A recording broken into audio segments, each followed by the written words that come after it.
Hello, welcome everyone. Thanks for joining us this morning from wherever you're joining. This is day 2 of the Big Love Summit, and my name is Victoria Coleman.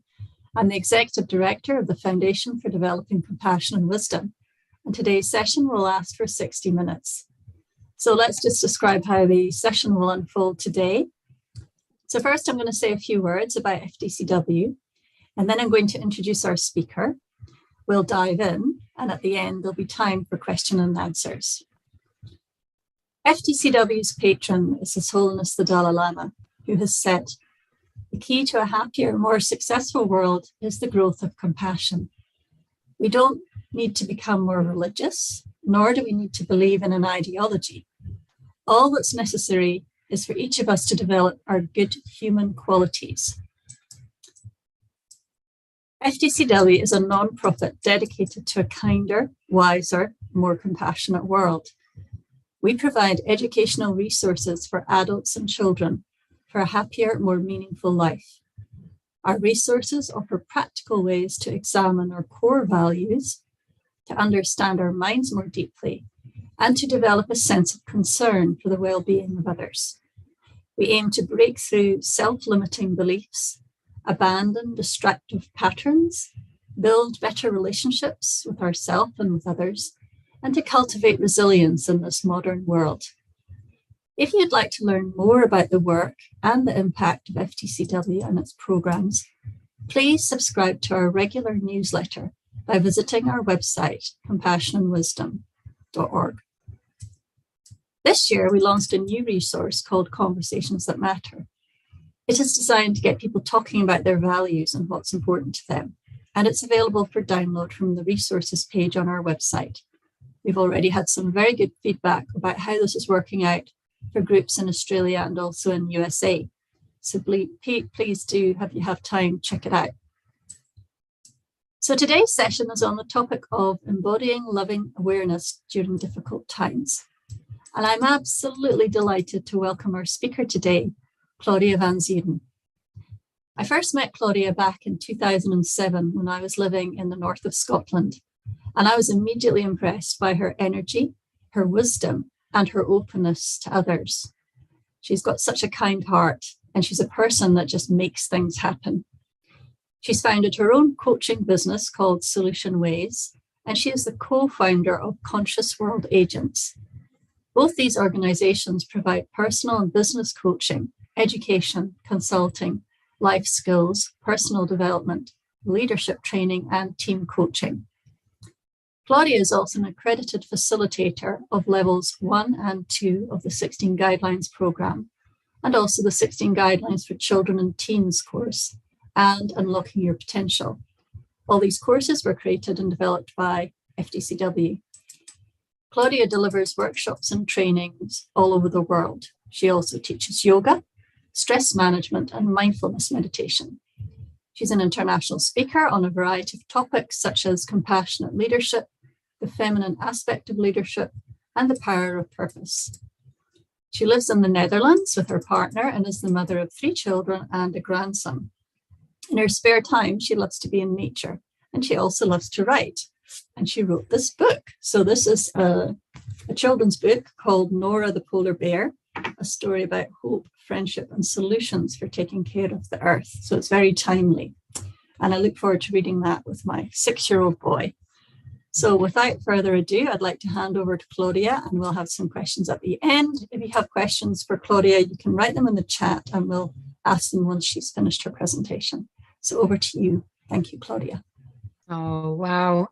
Thank you so much, Victoria, for the lovely introduction. I have quite a lot that you shared there, but very, very kind. And it's an honor for me to be with you here today. And it's an honor to be part of spreading this love at the Big Love Summit 2022 with FDCW. So thank you so much for allowing me to spread a little sparkle as well. And I'm just so happy that you are moderating this session as well. And thank you, Angela and Matt, for being in the background.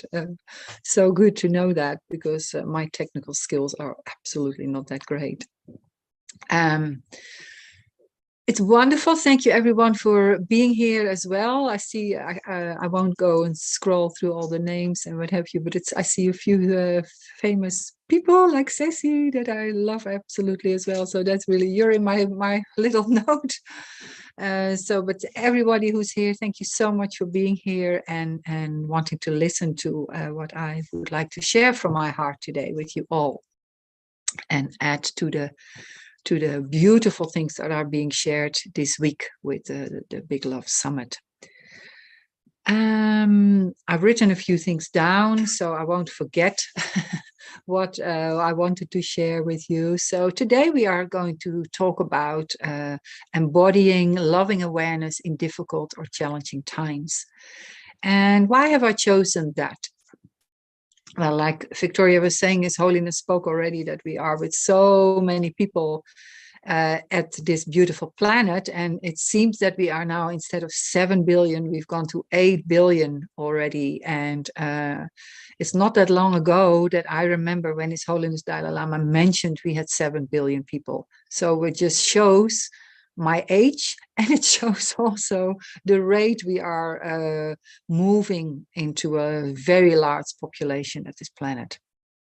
So why is it then so important that we start to embody loving awareness? Well, why I love working with the FDCW is because they really embody excuse me, the compassion and wisdom aspect that is so necessary in the world. And as we are now with 8 billion people, we become much more aware that we have to share this beautiful planet with so many people. And if we start to see that when we can do this from our heart rather than from our mind, and which I'll come back to as well, and from our maybe smaller ego, which is more our subconscious mind, we can start sharing things from the heart more, and we can start to include others. So how do we do that? Well, I will also share some of my experiences, how I managed to do that in challenging times, in difficult times, when I had to really, I was faced with certain things that I did not see coming, and I had to go forward with that. But how did I do that? With loving awareness in my heart. It helped me to focus. It helped me to focus that what I really am is loving awareness. So how did I come about with that? That was through practice. Well, ever since I was 15, I was introduced to Hatha Yoga, and I started to meditate. And I remember the first time after about 4 weeks when I got in a real deep meditation. And this was secular, by the way. It was not really focusing on the traditional Indian teachings, on the Vedic teachings, but very much more on the mindfulness practice. And I'd been in this meditation for about 15 minutes. And my mother came running up the stairs to my room, and she said, "Claudia, why are you not answering me? Your supper is ready." And I was like, "But Mama, I did not hear you." And I realized for the first time that there was this space inside me where everything was calm, everything was at peace, everything was clear. And that was quite a revelation for me, because I was at my exams, then my from school at that time. And it made me realize that in difficult times, there's always this calm, clear space that I could access. And that was always there, like a presence. And that helped me through many challenges in my life. When I was faced with certain things, I could tap into that being, that state of being again. And I started to embody that more by practice, I suppose. And I started many projects in my life as an entrepreneur, but also as an entre-donor. So doing things in the community, giving things to people rather than taking things. And one of them was like a women's circle in Scotland. And some of the women said, "I want what you're having." And I could never understand that. But as I grew older, I think I got a sense of what they meant. There was sometimes this underlying presence of loving awareness. And that expressed itself through my work, or how I was coaching my clients, or how I was with my children, or with my family, or with animals that I would meet, or the pets that we had, or the horses. There was this loving awareness that we had this connection. So what is that? What is that then that people want that? Why is that? Why do we all want to have that sensation of being, embodying loving awareness? Well, I think it brings us, first of all, together. We come to this understanding that we all want to be happy. Like His Holiness Dalai Lama says, we all just want to be happy. We all just want to have the basic needs met, and we want to have some long-lasting happiness rather than temporary happiness. There is something in our hearts that longs for that. Well, I found through this meditation and through these practices that I've done that that's always there. And Lama Yeshe, for example, who is also, of course, one of the teachers of FPMT, he also spoke about this blue sky is always there. And we have all the clouds that are coming and so forth, but we can actually relax in those clouds. We don't have to identify with those clouds.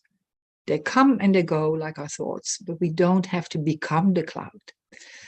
And I think that's with a lot of things. That's also with certain labels that we put upon ourselves. Look, I am a mother, I am a grandmother, I'm a partner, I'm a yoga teacher, I'm a coach, blah, blah, blah, all labels.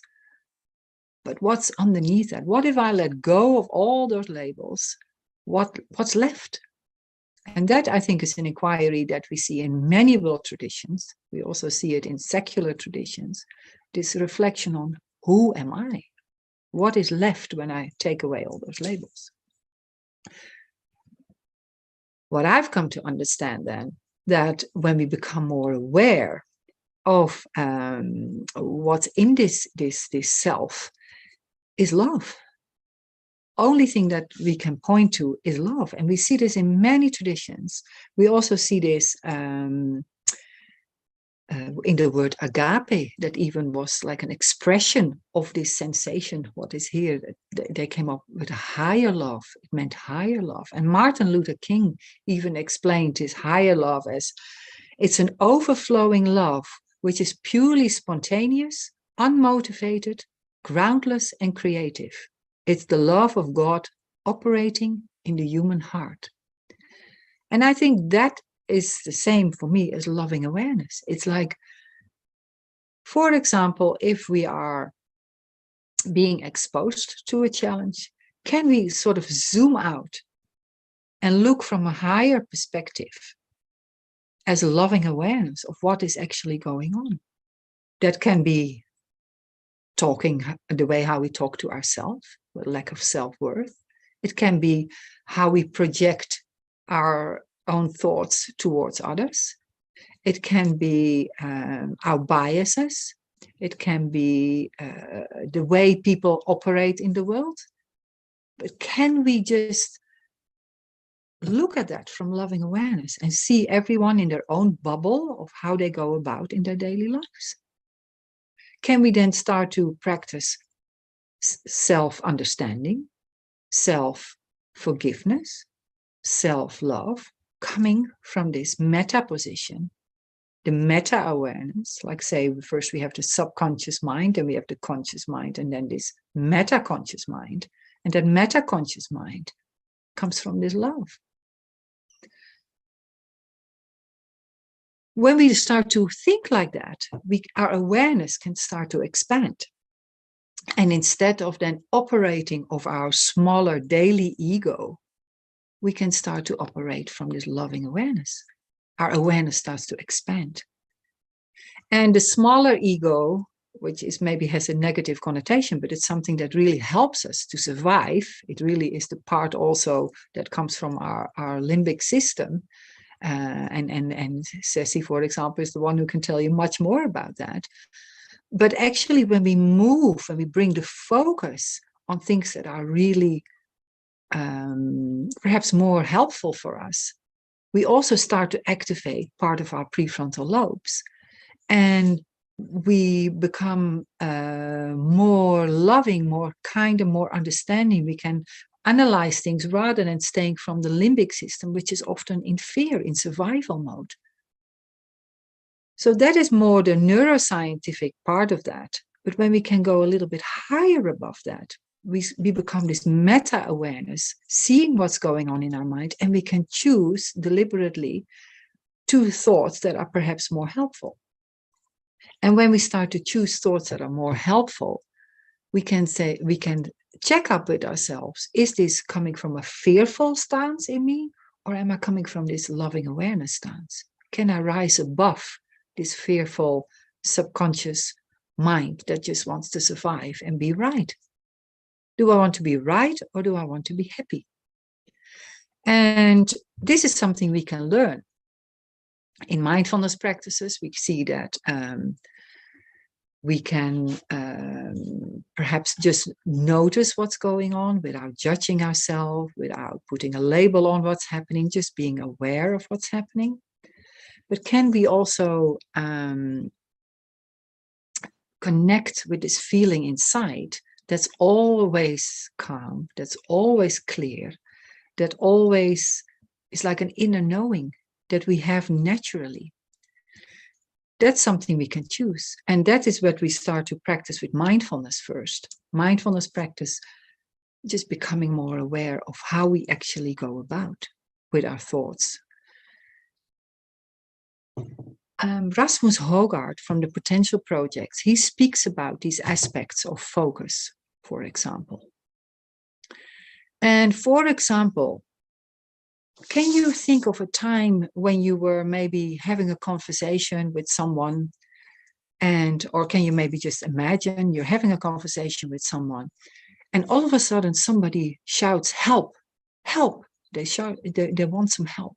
Your attention straight away moves to that area where this sound help is coming from.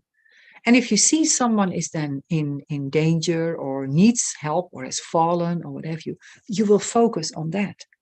So you choose deliberately what is more important at that specific time. And this can also be the case with loving awareness. And we can learn that. And my question to you is, are there times in your life that you find that you act more on the subconscious mind, on the conditioned beliefs that you had, your biases, your assumptions? Or are you also then aware that you're doing that? And can you then shift to the loving awareness part of you, this higher meta consciousness that says, well, actually, this is my ego mind that wants to be right, or is a bit fearful or insecure, and that could be also to ourselves. But actually, can I move towards this loving awareness embodiment? And that is something we can start to learn. And I think that is, again, the wisdom that comes with that. And then we can also, when it doesn't go well, when we find that we are struggling perhaps to do that, we can practice compassion towards ourselves instead of being judgmental, like, oh my gosh, I'm still coming from this lack of perhaps self-worth when I speak to myself, or perhaps envy towards another, or jealousy, or bias, things like that. That's still something that I'm running, that pattern in my thoughts. But now I have the wisdom that I can transform that and actually then also start developing new neural pathways with that in my brain. So my whole physiological system is also changing. Can I do that from a loving awareness stance with compassion and kindness toward myself? And that is something we can learn by practice. Like when we play golf, some of you maybe are natural talents, but the people that I see playing golf need to practice quite a bit before they actually can get the ball to the place where they want it to go. And that's the same with this. This is something we inherently have, but we focus on other things. We start to identify ourselves with the thoughts that we're having. And if they're unhelpful thoughts, perhaps, again, like I said, thoughts of a lack of self-worth and self-value, or about perhaps not so positive thoughts towards others, we can become aware of them and we can transform them. So when we strip away all that small daily ego mind projections towards ourselves or others, what is left? What is left? And that is that loving awareness. That is that love. That is that calm. So how did that help me in situations? I can give you an example, for example. At some point in my life, I was in a relationship in quite a long time, and that stopped suddenly. That other person decided that it was enough. And that was a big thing for me. I did not see that come. And I lived abroad. And I remember at that moment that my heart felt so sore. But I also knew that my inherent nature could cope with this, because I am myself love. I am not the circumstances that are happening outside of me. They are not affecting the innate presence, the loving awareness, the embodied loving awareness that I am by nature. When I came into this world, I didn't have that relationship. I didn't have all the other things that happened in my life. I came as love into this world. And all the other things that are added to that is extra. And of course, we can be heartbroken, we can be challenged, but we must remember that we are still that same love as we came into the world. And I think when we become aware of that, we can learn to become less identified with the circumstances that go on around us. And that is not easy. But I remember at that moment when my heart was really hurting, I thought, okay, can I now move into grace and accept what's happening here? And yes, my body was responding. I was very tearful, and it took a long time before those tears would subside. After a few months, because I could find myself that my body was still needing to cry at times, and that I had a lot of self-compassion with that in there. And there was this inner knowing also that on my own I was absolutely fine. And I felt a great sense of love for myself for there. And that is not the love that we call romantic love, that we might feel for us. No, this presence of love, this presence of embodied loving awareness. And my daughter, who lived at that time with me, because she'd been traveling and stayed for a year after her studies with us then, and she observed all this. And she said to me, she said, Mama, how did you stay with that grace? How can we do that when we are faced with such challenges? And I said to her, because we are that love. We are that love within ourselves. And hopefully you will always remember that yourself. That's the basis, the foundation of who we are. And there's also this consciousness that we are. This is what I believe. And even if, like, I think I heard that Deepak Chopra say in one of the meditations, that he said, the consciousness is there. And if the pot cracks, what holds the consciousness, the consciousness can expand even more. But the consciousness is always there. And that's the same with us. This energy that we are, this loving presence that we are, no matter what the outer circumstances do to us or what happens, we are still that loving awareness. Nothing can take that away.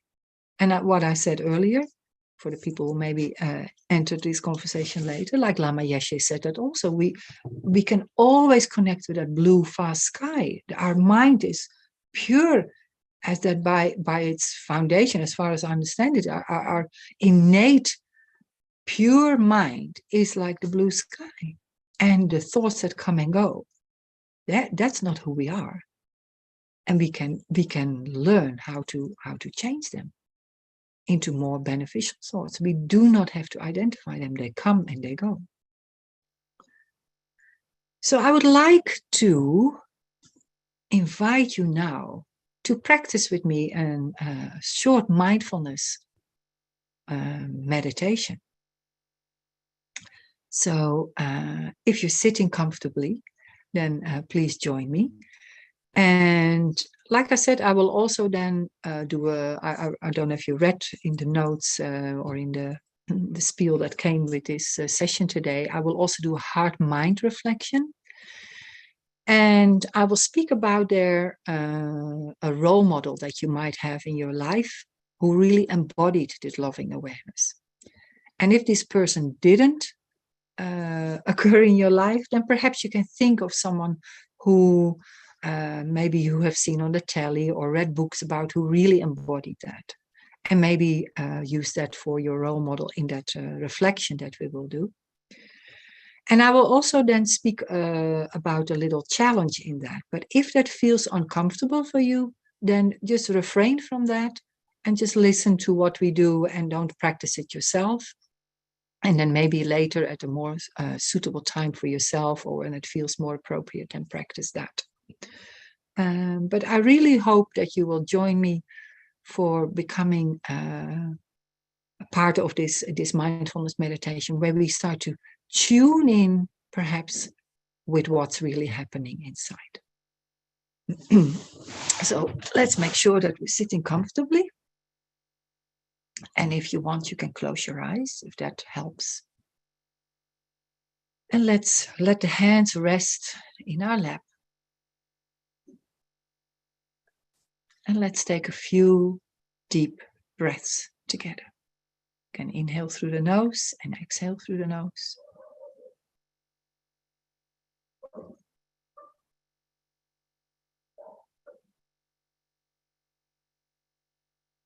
And just watch what's happening when you focus on the breath.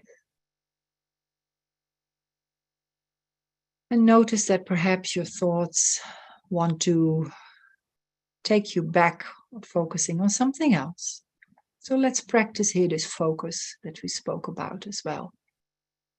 Bringing your mind with kindness and with compassion back to focusing on the breath.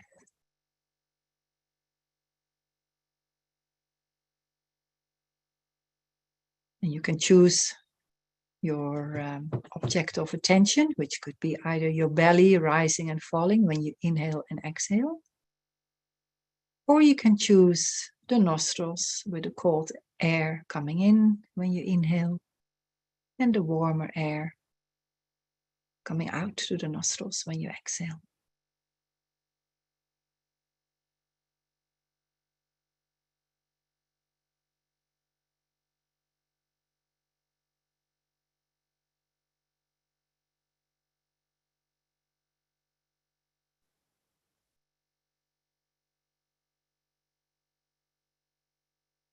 And see if you can drop any of those thoughts that want to take you away of this practice, because they can be quite persevering, these thoughts.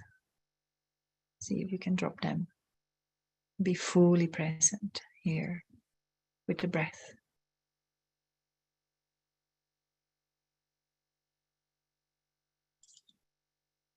Feel how you're sitting in your chair. Perhaps you're being supported at the back of your chair. How your hands are just lying down in your lap or on your knees. When you exhale, how the shoulders move away from your ears.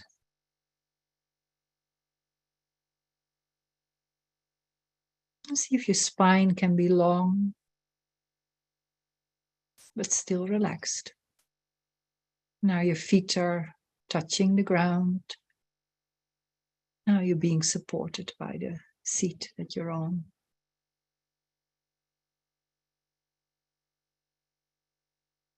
Now I invite you to think about this role model that I was mentioning. Do you know someone who embodies this loving awareness presence in your life? Perhaps it's yourself. But if it's something you still aspire to cultivate, to develop yourself, perhaps you can think of someone that you feel has fully developed this already. Who is this person?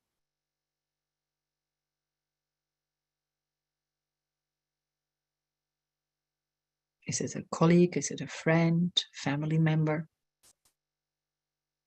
And in which situation have you witnessed this person embodying being loving awareness? Being embodied loving awareness. When did you see that happen? When did you experience that? What were they doing? What were they saying? What did you notice?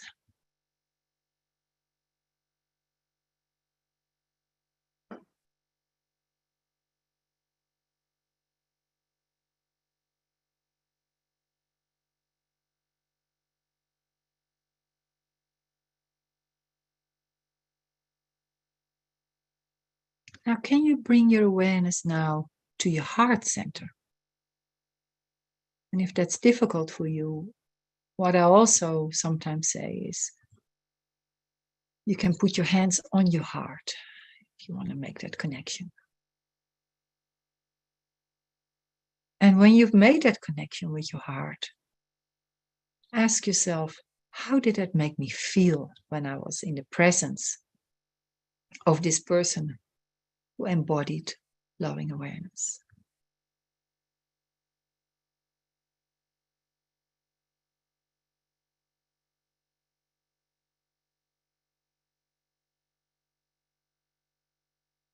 What happened with me?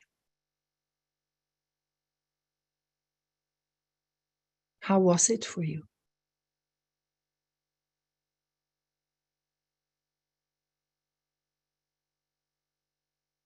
And how do you think it was for that person itself?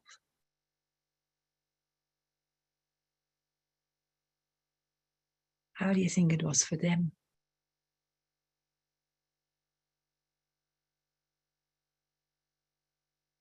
Perhaps some words come to mind from your heart, a message from your heart, that describe how it was for you at that moment, how it made you feel. And if the heart speaks, it often speaks only one or two words. It's the thoughts that give us long sentences, but the heart gives us mostly one or two words.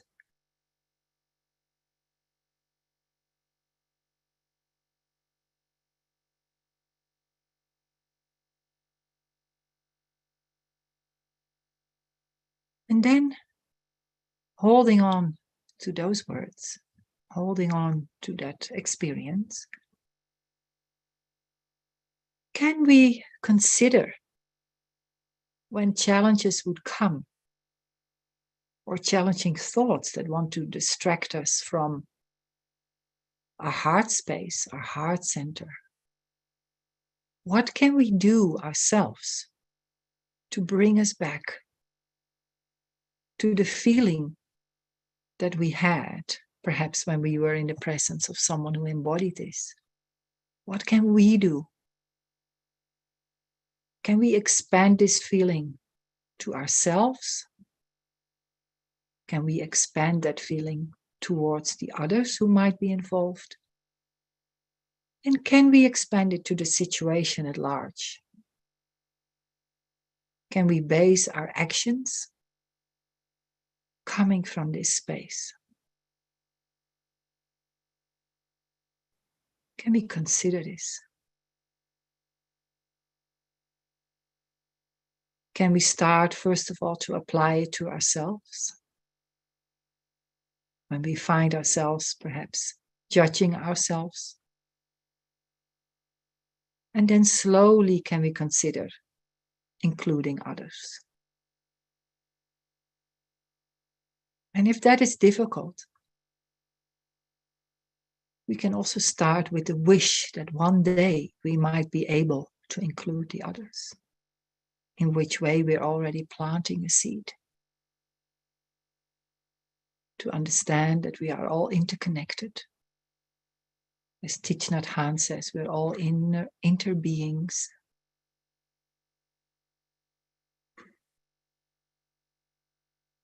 And then take a deep breath and please let go of all those thoughts.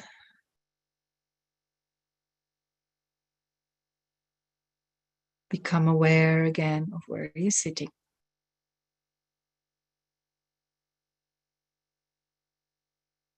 And become aware of my voice. And then with the next deep breath, please come back to the session.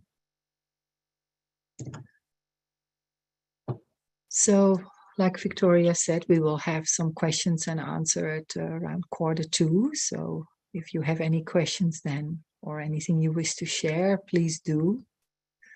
But if you already want to put something in the chat that wants to maybe share the words that came from your heart, the 1 or 2 words, how it was to be in the presence of loving awareness, then feel free to do so. And I think what I really found helpful in my life with all these challenging situations, because it caused me to move abroad again, hence I'm back in the Netherlands. And of course, in the beginning, it wasn't easy to focus on the other, how it might have been for the other and so forth. It was so focused on myself. But I think that's where it starts. We have to start with ourselves, like His Holiness often says, put your own oxygen mask first before you start helping others. So first look at yourself. What do I need to maintain this loving awareness towards myself and cultivate that more? And then, you'll be able to share that and include others more. And I think also from a healthy space within yourself, not of a wounded space within yourself. And of course, I needed that too. But by really embracing that kindness, that compassionate understanding, and combining it with the wisdom, of course, that helped me to heal a lot of things in myself as well. And it might not always be possible then to become friends with someone or what have you, but you might still feel that compassion towards them. And then you can take wise decisions to take that further. And we hear this now also with all the things that are going on in the world, between countries and so forth. Can we become more understanding? Can we become more loving to each other and find a middle way to look at solutions rather than focusing on the problems? I think that is one thing that's really important here. That, we have a problem, perhaps we have a conflict, and how can we approach this with kindness? How can we approach this from this meta position rather than from the fearful survival position? What I have found with that in my life, that my heart became my compass. When I was in 2012 in Nepal, I was invited to sit in ceremony with 13 indigenous grandmothers. And they said we were up for some serious times on this planet, also climate-wise and so forth. And one thing that they said is we have lost that connection with our heart. And they said, one of the elders said, this road from here to here is the longest road you will take in your life. And that really struck me. And I've been really trying to feel what they meant with that. And now I think I fully understand that when we start to live and work more from the heart, we become much more of an wanting to understand place than wanting to be right place.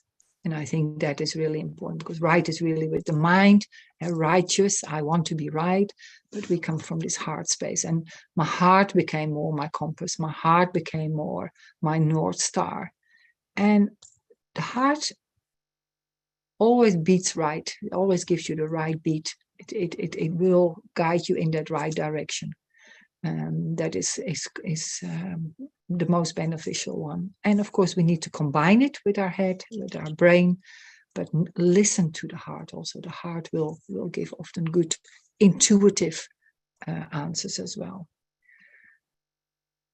And I find also we don't have to be spiritual, but there is something when we become quiet and we become silent and we connect with the heart. Sometimes solutions might just come, they might just emerge. And sometimes they might be spiritual solutions, but they will emerge to come with solutions for conflict, for challenges, difficult situations, and so forth.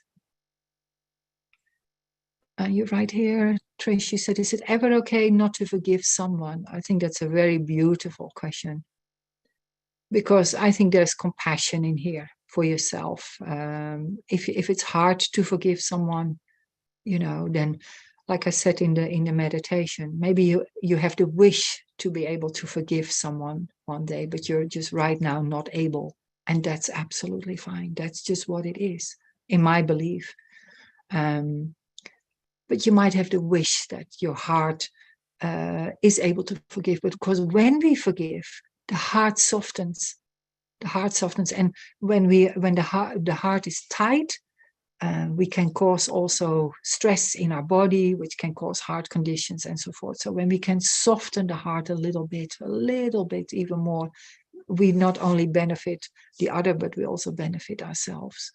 So I think that's very, very good question. And it's also very important to realize that at some point we might just not be able to do so, and that's absolutely fine. But we can practice including the others in our meditations, or if we pray, in our prayers, and ourselves. I am a practitioner of the Buddhist tradition of Lama Zopa Rinpoche. So Lama Zopa always says, "May I and others be happy." So this happiness also includes me, and if I am able to forgive, then that will give me more happiness, because it will be less tension in my heart, and the heart will be opening. It will be softening. So, but we must apply the self-compassion, the loving awareness. This is still the thought, this is still the emotion, but if we can go beyond that, if we become that meta-awareness, we see there is only love. But there is just based on conditioning, on fear, on experiences, that it becomes smaller, and then the fear and the non-forgiving and all that is there. But when we really zoom out, none of that is there. That's how I see it. So I'm so grateful for you asking you that question, Tris. Thank you. So I hope that was helpful. I really enjoyed it. I'm not always very good at talking so long, so I'm quite surprised I managed because I love listening more. But I think that's enough for me today. So I hear we have some question and answer. So please feel free to ask anything or share anything. And thank you for listening. Thank you so much, Claudia. I really enjoyed listening to you there and hearing the strategies and advice you have for coming into our heart and healing ourselves. I just wanted to pick up on one thing that you mentioned. So you talked about forgiveness. And I think oftentimes when we start that process of trying to feel love and loving awareness for ourselves, it can be quite tough.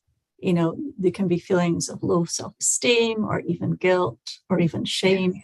Do you have any advice around that from what you've experienced? And is it a long journey, or how do you navigate that?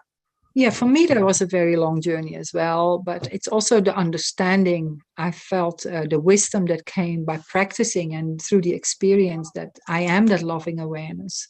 There became a little detachment onto those thoughts of guilt or shame, all that. I could see they were just thoughts and projections. They were not really my foundation was not like that. It's something that was developed and created, but you create this, the other creates that, and we all have our own bubbles, but ultimately that's not who we are. So what really helped me was setting the intention daily, like that I became more aware of what was real and what was not real, because to me that is not real. It might feel real, but it's not real. It's just a projection of our mind. It's a thought that we made into a belief. But if we could let go of that and setting the intention, may I understand that it's just a thought, and that thought can become so real that you can start to feel it in your stomach, and it can make you feel sick, and it can make you do all sorts of things, but it's just a thought, and you can transform that thought. So I started to replace it with I am loving awareness. And when this has happened, that's all fine, can all be there, but it's just a thought. You're feeling that throughout your whole body and your being and your subtle body. You're actually resonating with that because that's actually your true being. Okay. Yeah. Right. Okay. And then as you do that more and more, it gets more familiar, more almost spontaneous. So you're not knocked off so much. Yes, also, and what also helped me, but that was of course also the practice that we have, is I did a lot of purification mantras that really helped me to purify that thought. And I think that's more on the subtle level that helped me a lot as well, like the Vajrasattva or something that we practice, and that really helped me as well. Yeah. And you find things like yoga helps too? Yes, because when, for example, in the last pose that we do, the Shavasana, the corpse pose, the full relaxation pose, I often talk my students also through letting go of all the labels, letting go of all the thoughts. Can you touch upon that little space within you? That is no thought. It's just full loving presence.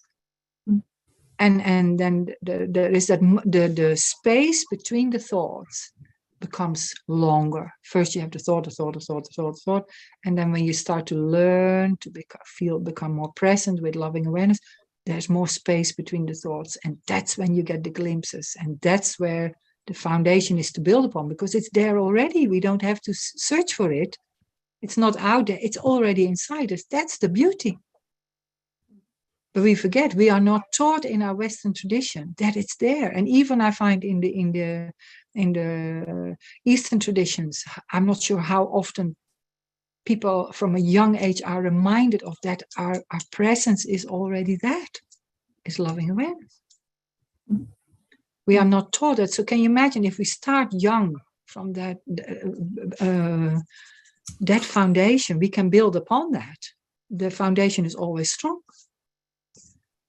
I guess that's one reason you wrote the children's book, right? Absolutely. So there can be hope for the future, because when I read this, it's beautifully illustrated, but it's also talking about the climate and ways that you can work together and values. And because I feel that's so important for the young generation, even the children, is because they're going to be living in a really different world from the one that I grew up. So those values become so important now, right? Yes, and also to realize that if everything changes all the time, like Lama Zopa says, everything is possible. You know, a lot of things are possible. So if we're projecting so much fear on the younger generation, let's project on them solutions. Let's project hope, love, friendship. Let's look at that. Once we start to focus on that and not denying all the other things, but we know it's there. We know the problem is there. But now, what can we do to move towards something that has a solution for that? And our limited mind can only come up with what we remember, what's installed in our subconscious mind. But when we actually become still and we go within, we might find guidance that is way beyond the thoughts that we are repeating daily. So we must find that space within ourselves where everything is already there. The inner wisdom is already there. The guidance will come from there. And we must, I believe, learn or unlearn the ways, not to do that, but teach children that they have the capacity already. I've worked with children groups in Scotland at schools, also when I was involved with Earth Guardian Scotland, which I set up there. Earth Guardian is a great project as well. I'm not so involved with them in the Netherlands now, but in Scotland I work with schools. The children have amazing solutions for climate change. Absolutely amazing. To me, it's like, let's put them in government. The problem will be solved like this. But there's other things at stake in the governments. It's money. It's all about money. Kids don't think like that. They are pure. They don't care about money like that. They want to have a happy life. A child moves with happiness. Yeah. I like labels. People have ideas of who they are in government, and labels and titles and importance and so forth. I remember reading something with His Holiness saying he's head of Tibet and he's a spiritual leader, but when he walks around and meets people, he just thinks of himself as an ordinary monk, and that way he can meet on a sort of heart level and smile at them, and all the other labels are dropped away, and there's no barriers. I thought it was so skillful. Yeah, and that is the beauty of children as well, and we were all also like that ourselves, and then we started to put all these labels on ourselves. I'm this, I'm that, and I should behave as such. So yeah. Does anybody else have any questions in our audience for Claudia? Please use the reactions button and raise your hand, and we'll come to you. Magda, can you ask your question? Thanks. Yes, sir.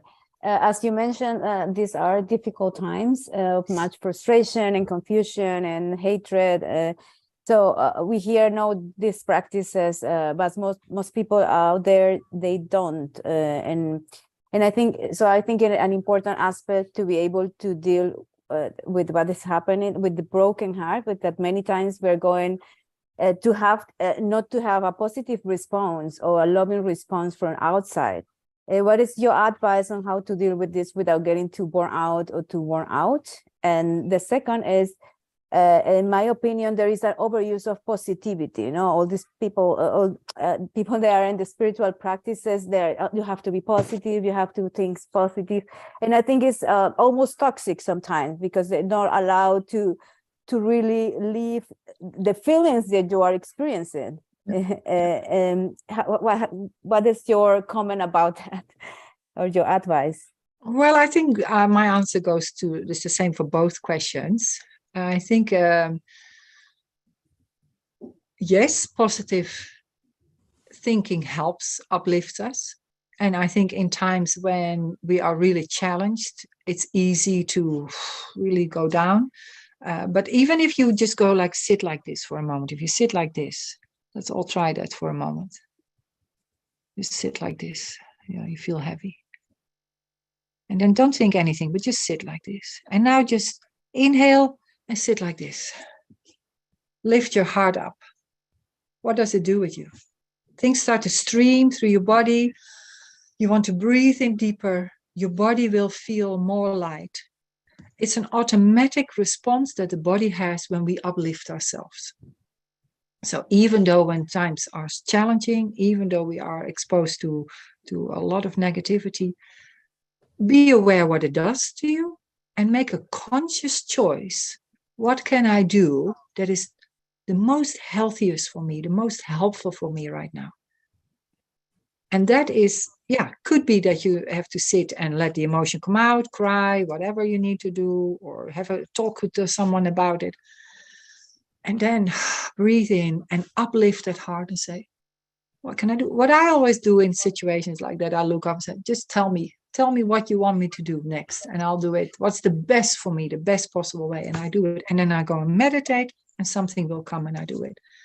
For me, there's no point of sitting in it too long, because even I think when I'm becoming older, my life is so precious as a human being. So I want to spend every moment as most helpful as possible for myself and others. So I think that is something we need to learn. And yes, if I need to cry, absolutely fine. And then I say, okay, do I need to cry longer? No. What can I do next? And I'm becoming then quite practical with it. I hope that was maybe helpful for you, Magda. Ratna, nice. Hmm. Anybody else some questions? Thank you, Ratna. I see you're here. Lovely that you're here. Hmm. I also have a question before we close the session. Did you have any response to what Claudia shared?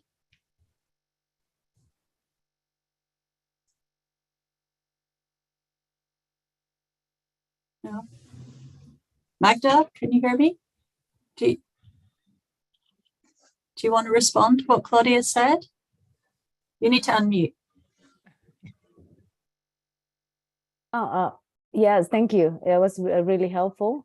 It's just like sometimes to find a place of love in difficult situations is like reminding ourselves to come back to that place. No, I believe as well that the attitude of your body it really helps to change when you change your attitude. But sometimes when you are in it, and because not always you can go and sit down and meditate, no, it's really when you confront reality, when you are in action, which is difficult to get to that place. Because when I'm at home, I meditate, I feel better, I think about it, and not just talking about me, but as well to the clients I work with. No, the most difficult practice is when you are in the field and you are outside in the practice, which is with other people, they don't know about your meditation or whatever your practice are. No, they don't care about that. No, and it's how you manage to be able to deal with the situation without being burnt out yourself, without getting tired. No, and how to regulate that is what I find difficult in general for everybody. No? Yeah. Beautiful. And I think, Magda, that's so useful what you're saying, because you can be out in that field. I don't know if you, the book of Viktor Frankl, he explains in there that moment of stimulus and a reaction. In between there is this space, this mindfulness space. And that's where the freedom lies, to decide how you're going to go about it. And that could be just taking one long breath before you say something, or 3 long breaths, or just becoming aware of what's actually going on inside yourself and then say something. And I think that is really helpful. That's where the freedom lies, and also the place where you make a connection with yourself again, and then take that next step to do something or not. But then it comes of a more embodied space than a reactive space from your head. And I think that can be more beneficial. Well, we've reached the end of our time here today, and I would like to, from my heart, thank Claudia so much. Please join me in thanking her for sharing such incredible advice and insights and those very powerful reflections that she shared, and strategies and techniques. And I'm really grateful to her for joining us today. And I'd like to thank our audience too for tuning in and for sharing this experience. I feel we're all connected, and that this resonance we've learned from Claudia can actually impact our lives and impact others. Then just a shout out, FDCW is a nonprofit. We rely on the goodwill and generosity of people just like you. So if you did enjoy today and you feel you got something from it and you'd like to pay it forward for others, so we can make these tools available for others, please take a moment, visit our website and make a donation. You're also welcome to join us for the next session, which will be this evening at 6 p.m. GMT, where Dr. Joey Weber is going to be presenting on the topic of equanimity. He's going to be covering techniques to breathe in equanimity when our times are getting tough. He'll be discussing the difference between discernment, judgment, biases, and highlighting why it's so important for us to practice equanimity in the good times as well as the bad. So I'd like to again just close out with a huge thank you to Claudia for such a hopeful and life-affirming, as someone has said, presentation today, really uplifting. So everyone can open their mics if they'd like to show their appreciation, to say thank you so much, Claudia. And thank you so much for having me here. It's been a delight. Thank you so much for sharing. Bye-bye, everyone. Thank you. Thank you. Thank you. Claudia. Thank you.